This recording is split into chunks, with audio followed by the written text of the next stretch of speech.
भावना के धनी विद्यार्थियों, कैमरे में बंद अपाहिज को हम आगे बढ़ाते हुए भाव सौंदर्य इसका करते हैं। पहली लाइन थी, हम दूरदर्शन पर बोलेंगे हम समर्थ शक्तिवान। यहां पर क्या है, अहम की ध्वनित जो व्यंग्य है वो अभिव्यक्ति है और पत्रकारिता का बढ़ता वर्चस्व यहां पर हमें दिखाई दे रहा है, समझ आ रहा है। हम तो एक दुर्बल को लाएंगे, करुणा का खोखला प्रदर्शन है इसमें, दुर्बल को कहने में। आप क्या अपाहिज हैं, तो क्यों अपाहिज हैं, यहाँ पर संवेदनहीनता और उत्तर प्राप्त करने का अधैर्य, जल्दबाजी है, उनको जल्दी जल्दी सीरियल पूरा करना है, सब कुछ दिखाना, रुलाना है, दोनों को रुलाना है, दर्शकों को भी और उस दिव्यांग को भी। कैमरा दिखाओ इसे बड़ा बड़ा, ये जो कोष्ठक में है यहाँ पर कलात्मक प्रस्तुतिकरण का दंभ है, दिखावा है और संवेदन शून्यता है। इंतजार करते हैं आप भी उसके रो पढ़ने का, करते हैं ना। यहाँ दर्शकों की प्रतिक्रिया, बस दर्शकों की प्रतिक्रिया लेनी चाहिए, उसी से लेना देना है। और फिर हम दिखलाएंगे पर्दे पर ये सब जो है, ये दृश्य माध्यम का प्रयोग करके कलात्मक, काव्यात्मक, सांकेतिक प्रस्तुति का दिखावा किया जा रहा है। कैमरा बस करो, नहीं हुआ तो रहने दो, ये क्या है, व्यवसायिक उद्देश्य है, पूरा ना होने की खीज है, दुख है, बड़ी चिड़चिड़ाहट है कि अरे हम तो चाह रहे थे ये बहुत अच्छा सीरियल जाना चाहिए था, खूब रोना चाहिए था इसको, और इसको देखकर दर्शक रोते, पर ऐसा नहीं हो पाया। पर्दे पर वक्त की कीमत है, ये इस पूरे कविता का सूत्र वाक्य है। क्रूर व्यावसायिक निर्दयी जो इनका प्रोफेशनलिज्म है, उसका यहाँ पर रहस्य का उद्घाटन हो रहा है, खुल रहा है रहस्य। रघुवीर साय की कविता का कहानीपन और नाटकीयता यहाँ झलक रहा है पूरी कविता में। बोलचाल की भाषा के शब्द हैं, बनाने के वास्ते, संग संग रुलाने हैं, सांकेतिकता का प्रयोग है, पर्दे पर वक्त की कीमत है, और बिंब है इसमें, फूली हुई आंख की एक बड़ी तस्वीर, सुंदर बिंब, अनोखा बिंब, दृश्य बिंब है। अब हम इस कविता के अगले भाग को पढ़ने के साथ ही, प्रश्नोत्तर करने के साथ ही, पहले इसके सार पर एक बार फिर से नजर डालें ताकि पूरा पाठ हमारे मस्तिष्क में आ जाए। साधारण सी दिखने वाली इस कविता में गहरा अर्थबोध है। कवि रघुवीर सहाय ने शारीरिक चुनौती झेल रहे लोगों की पीड़ा, यातना और वेदना को दूरदर्शन कार्यक्रम के माध्यम से समाज के समक्ष लाने की कोशिश की है, समाज को जगाने की कोशिश की है। परंतु कार्यक्रम संचालकों की व्यावसायिक सोच, उनकी जो प्रोफेशनलिज्म वाली सोच है ना, उससे इसका उद्देश्य पूर्णतया बदला हुआ दिखाई देता है। मीडिया जिस पर लोगों को संवेदनशील बनाने का उत्तरदायित्व है, अरे मीडिया तो औरों को जगाए, औरों को संवेदनशील बनाए, लेकिन आज वही मीडिया संवेदनहीनता की भाषा और उसका कलेवर अर्थात शरीर लिए हुए है।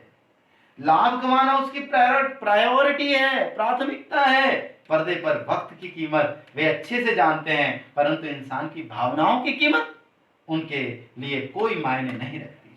साक्षात्कार देने वाला दिव्यांग व्यक्ति से पूछे गए सवाल मीडिया की क्रूरता और संवेदनहीनता का ही प्रमाण है। इस कविता में आज की मीडिया के दोगले चरित्र, बुलाते तो हैं कुछ और कहकर, करते हैं कुछ और, इस तरह के दोगले चरित्र को उजागर करते हुए हमें यही शिक्षा दी गई है कि किसी भी पीड़ा को मन से वास्तव में महसूस करते हुए हमें उसके साथ संवेदनशीलता के साथ पेश आना चाहिए, ना कि उसका मजाक उड़ाना चाहिए, ना कि उसको अपने यूज की चीज समझनी चाहिए। तो आइए इसके प्रश्नोत्तर ध्यान से करें ताकि इस कविता का एक एक हिस्सा आपको समझ आ जाए। फूली हुई आंख की तस्वीर क्यों दिखाई जाती है? अपाहिज के दुख दर्द को और रोचक बना सके, मीडिया और रोचक बना सके, अतः दूरदर्शन पर उसकी फूली हुई आंख की तस्वीर दिखाई जाती है। सब पैसा कमाने का, सब अपना स्वार्थ सिद्ध करने का तरीका है। किसी दुर्बल को लाना ही उनका उद्देश्य क्यों होता है? किसी नेता को ले आते, किसी मंत्री को ले आते, लेकिन तब उतना लोकप्रिय न होते। इसीलिए किसी के दुख दर्द को देखकर हम उसके दुख में दुखी हो जाते हैं। इसी सरलता का, हमारी दर्शकों की सरलता, दर्शकों की भावनात्मकता का लाभ दूरदर्शन उठाता है और अपने कार्यक्रम को हम आम आदमी तक पहुंचाकर लाभ कमाना चाहता है। अपाहिज अपना दुख क्यों नहीं बता पाता?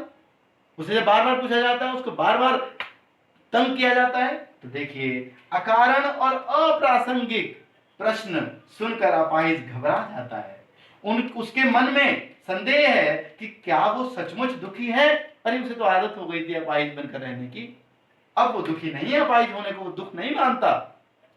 या उसे दुखी बनाकर या उसे दुखी पेश करके करुणा का, दया का, रहम का पात्र बनाया जा रहा है क्या?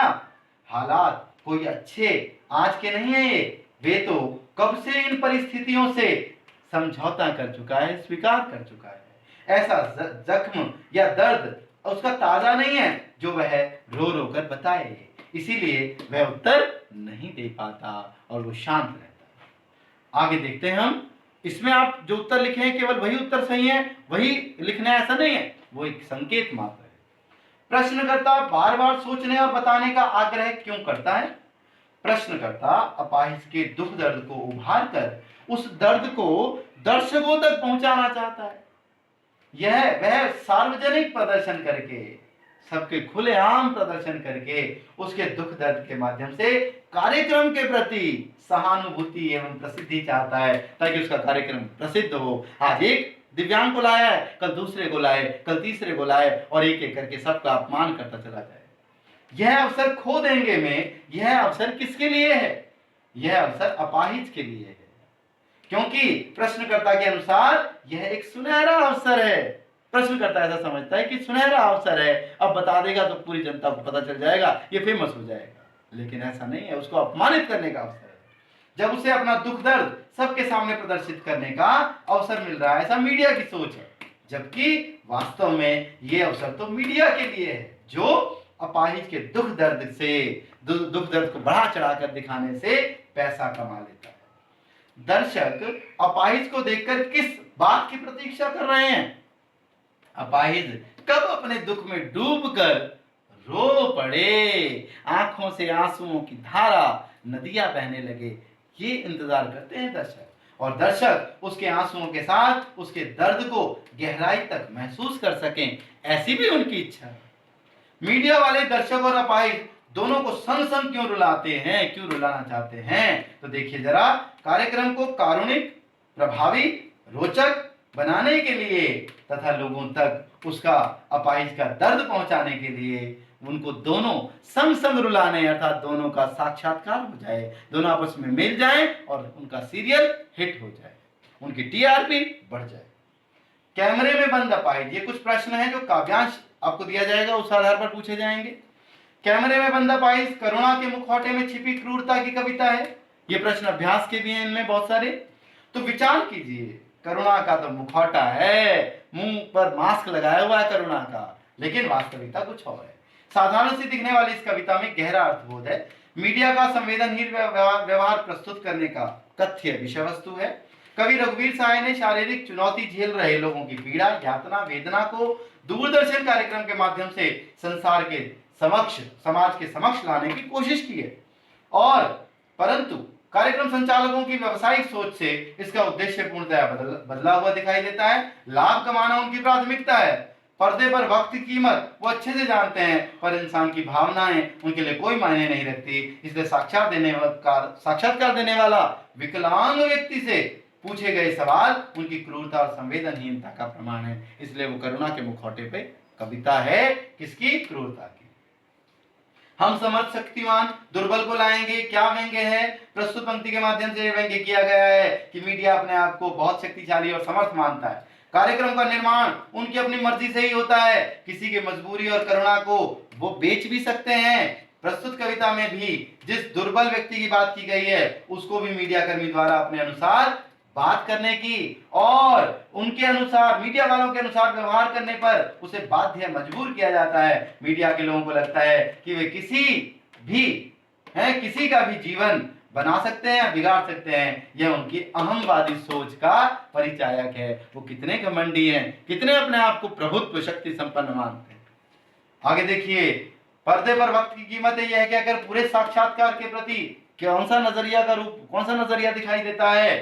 पंक्ति का शाब्दिक अर्थ है यह है कि टेलीविजन के पर्दे पर किसी कार्यक्रम को दिखाना काफी महंगा पड़ता है, और इसीलिए समय महत्वपूर्ण होता है। दूसरी ओर प्रस्तुत कविता में प्रश्न करने वाला अर्थात कार्यक्रम का संचालक, उसके प्रश्नों से यह बात स्पष्ट होती है कि अपने कार्यक्रम को रोचक बनाना और अधिक से अधिक पैसा कमाना उसकी प्राथमिकता है। वे दूरदर्शन के पर्दे एवं समय का इस्तेमाल अपने लाभ और अपनी लोकप्रियता पाने हेतु करना चाहते हैं। साक्षात्कारदाता के प्रति उनकी सहानुभूति बनावटी है तथा उनकी भावनाएं उनके लिए कोई महत्व नहीं रखती। साक्षात्कार को बीच में ही रोक दिया जाना इसका प्रमाण माना जा सकता है। दूरदर्शन पर एक अवाइज का साक्षात्कार किस उद्देश्य से दिखाया जाता है? उसका व्यावसायिक उद्देश्य पूरा करने के लिए। अंधे को अंधा कहना किस मानसिकता का परिचायक है? अंधे को अंधा कहना संवेदन क्रूर और संवेदनहीन शून्य मानसिकता का परिचायक है। धन्यवाद विद्यार्थियों। अब आप इस कविता को ध्यान से समझेंगे और पूरे अंक प्राप्त करेंगे। धन्यवाद।